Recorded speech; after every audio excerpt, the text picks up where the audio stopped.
কুষ্টিয়ার কুমারখালীতে সিজারের সময় ভুল চিকিৎসায় এক নবজাতকের মায়ের মৃত্যু হয়েছে। আজ শুক্রবার আনুমানিক সকাল ৬ ঘটিকার দিকে নোভা ক্লিনিক অ্যান্ড ডায়াগনস্টিক সেন্টারে এ ঘটনা ঘটে। মৃত নারীর নাম মোসাম্মদ বৃষ্টি খাতুন। তিনি কুমারখালীর নগরকয়া ইউনিয়নের শাকিল হোসেনের স্ত্রী। স্থানীয়দের অভিযোগ, বিশেষজ্ঞ চিকিৎসক ছাড়াই সিজার অপারেশন করায় বৃষ্টি খাতুনের মৃত্যু হয়েছে। এই ক্লিনিকে গত ২ দিন আগেও সিজারের সময় ভুল চিকিৎসায় আরেক নবজাতকের মায়ের মৃত্যু হয়েছিল।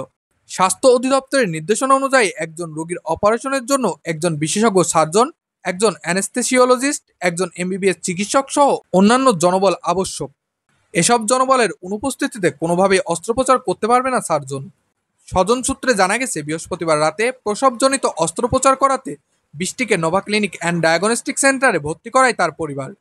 বিকাল ৪টা ৩৫ বিশেষজ্ঞ সার্জন ও অ্যানেস্থেসিওলজিস্টের উপস্থিতি ছাড়াই সিজার করেন এমবিবিএস চিকিৎসক। সিজারের পর চিকিৎসক জানান রক্ত প্রয়োজন, তবে নবজাতক সুস্থ আছে। এর কিছু সময় পর নবজাতকের মায়ের অবস্থা খারাপ হলে রাজশাহী মেডিকেল কলেজে পাঠানো হয়। সেখানে নেওয়ার পরই নবজাতকের মায়ের মৃত্যু হয়। নবজাতকের মায়ের মৃত্যুর খবর পাওয়ার পরপরই ক্লিনিকটির মালিক, চিকিৎসক এবং কর্মচারী-কর্মকর্তারা পালিয়ে যায়। পরবর্তীতে সহকারী ভূমি অফিসার, সিভিল সার্জন এবং মেডিকেল অফিসার সহ পুলিশের সহযোগিতায় অভিযান চালিয়ে ক্লিনিকটি সিলগালা করা হয়। সহকারী ভূমি অফিসার ও সিভিল সার্জন জানান, দুটি অভিযোগের প্রেক্ষিতে অভিযান পরিচালনা করা হয়েছে। স্বাস্থ্যসেবা প্রদানের ন্যূনতম পরিবেশ পাওয়া যায়নি। ক্লিনিকটি স্থায়ীভাবে বন্ধ করা হলো এবং পরবর্তীতে লাইসেন্স পুনরায় যেন রিনিউ না করতে পারে সে বিষয়ে লক্ষ্য করা হবে। আসলে আজ যে ঘটনাটি ঘটেছে, আমরা দুইটি অভিযোগের প্রেক্ষিতে আমরা এখানে অভিযান পরিচালনা করেছি। অভিযান পরিচালনাকালে আমাদের কুষ্টিয়া জেলার সম্মানিত সিভিল সার্জন মহোদয় আমাদেরকে সহযোগিতা করেছেন। আমরা ঘটনাস্থলে অভিযোগের প্রেক্ষিতে অভিযান পরিচালনা করে দেখলাম যে এটি একটি ব্যক্তিগত ডায়াগনস্টিক সেন্টার। সেখানে বিগত 18 তারিখে একজন প্রসূতি তিনি মৃত্যুবরণ করেছিলেন।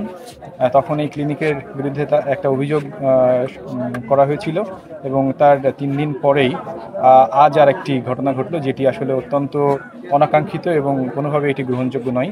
আমরা সেই প্রেক্ষিতে এখানে অভিযান পরিচালনা করে দেখলাম যে আসলে এই যে নামমাত্র যে ক্লিনিকটি এখানে পরিচালিত হচ্ছে, সেটিতে আসলে স্বাস্থ্যসেবা প্রদানের যে ন্যূনতম যে সকল কোয়ালিফিকেশনস তাদের অ্যারেঞ্জমেন্ট থাকার দরকার, সেগুলো আসলে আমরা এখানে অভিযান পরিচালনাকালে আমরা সেগুলো পাইনি।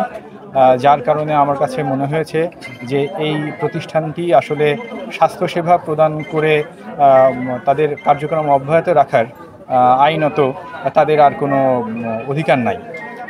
ভবিষ্যতে যাতে এই ধরনের প্রতিষ্ঠান, এই প্রতিষ্ঠানটি প্লাস এই ধরনের কোনো প্রতিষ্ঠান যাতে এই স্বাস্থ্যসেবার নাম করে আমাদের জনসাধারণের প্রাণকে এরকমের হুমকির মুখে ঠেলে না দিতে পারে, সেটির একটি দৃষ্টান্ত স্থাপনের জন্যই কিন্তু আজকে আমাদের অভিযান পরিচালনা করে মনে হয়েছে যে এই প্রতিষ্ঠানটির গাফিলতি সেখানে আমাদের কাছে প্রতীয়মান হয়েছে, যে তাদের আসলে অ্যারেঞ্জমেন্ট এবং সার্ভিসে তাদের ত্রুটি ছিল।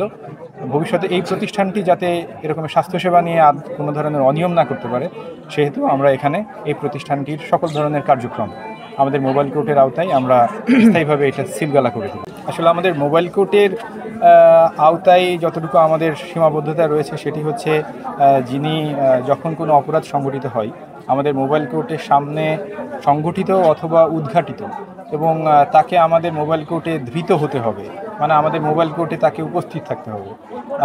তা না হলে আমাদের কিন্তু সেই ব্যক্তিকে সরাসরি জরিমানা অথবা কারাদণ্ড প্রদান করার বিষয়টি তখন আমাদের এখতিয়ারের মধ্যে থাকে না। যেহেতু আমরা এই প্রতিষ্ঠানের সাথে সংশ্লিষ্ট দোষী ব্যক্তিদের আমরা ঘটনাস্থলে পাইনি, তাদেরকে আমরা আমাদের হেফাজতে নিতে পারিনি, সেহেতু তাদেরকে আমাদের মোবাইল কোর্টের আওতায় থেকে তাদের শাস্তিটা আমরা তাৎক্ষণিকভাবে নিরূপণ করতে আমরা সক্ষম হলাম না। তবে এখানে যারা ভুক্তভোগী রয়েছেন তারা যদি মনে করেন যে তারা এটির বিচার চান, ন্যায় বিচার প্রতিষ্ঠা যদি তারা করতে চান, সেক্ষেত্রে তারা আইনানুগভাবে থানায় এজাহার দায়ের করে তারা পরবর্তী পদক্ষেপ গ্রহণপূর্বক তারা এটির সুরাহা পেতে পারেন, এবং আমরা এই বিষয়ে ইতিমধ্যে আমরা সংশ্লিষ্ট থানায় রিপোর্ট করেছি। অ্যাকচুয়ালি লাইসেন্সের মেয়াদ একটা বছর থাকে, একটা অর্থ বছরের সঙ্গে রিলেটেড। যেহেতু এটা এখন স্থায়ীভাবে বন্ধ হয়ে গেল, পুনরায় যাতে এটা আবার নতুন করে রিনিউ না হয় সেই বিষয়টা আমি দেখব। হ্যাঁ, আমি সেটাই বলতে চাচ্ছি যে নেক্সট হচ্ছে এখানে যে টিমটা অপারেশন করছে তাদের তথ্য আমরা সংগ্রহ করে চিকিৎসক নার্সের তাদের যে অবহেলাগুলো রয়েছে সেগুলো আমরা আইডেন্টিফাই করে তাদের বিরুদ্ধে আমরা প্রয়োজনীয় ব্যবস্থা গ্রহণ করব। এই ঘটনার প্রেক্ষিতে বৃষ্টি খাতুনের পরিবারের পক্ষ থেকে বিচারের দাবি করা হয়। মুসাব্বির আল নাফিজ, আপডেট শিরোনাম।